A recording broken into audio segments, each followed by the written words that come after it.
Tonight we're here at the Rugby Black List Awards 2024, hosted at Twickenham Stadium. It's going to be a very special night, an opportunity to celebrate and reward those in the black community for their achievements from the elite level right down through to grassroots levels, and celebrate that at the home of rugby. So really looking forward to being at the event, second year that we've done it, and looking forward to many, many more to come.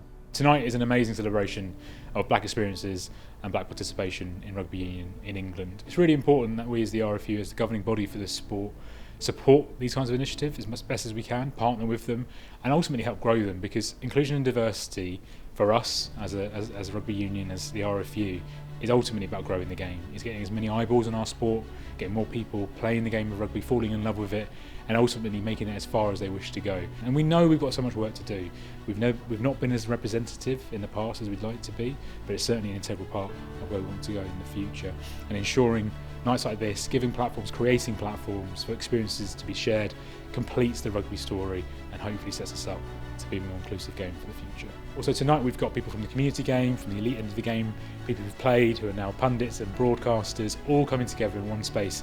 Yes, to be rewarded and recognised for the incredible efforts they put into the game, but also just a network and essentially come together and become more of a voice for black people and black experiences in rugby, and ultimately help shape the game of the future. I think it's very important, these awards. What we didn't realise when we did it last year was everyone just said, wow, it's brilliant.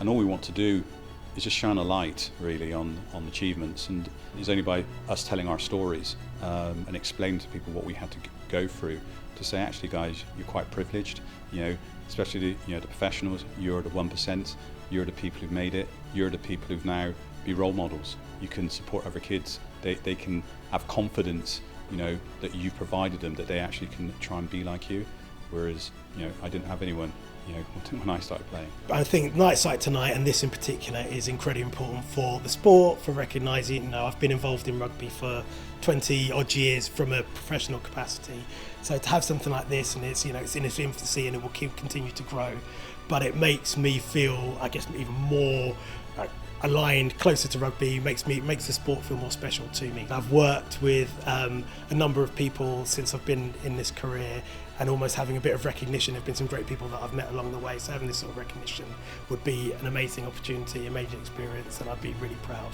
to have received that. That's the word, recognition. We're a small club. We kind of fly under the radar a little bit, so we're based in inner city London.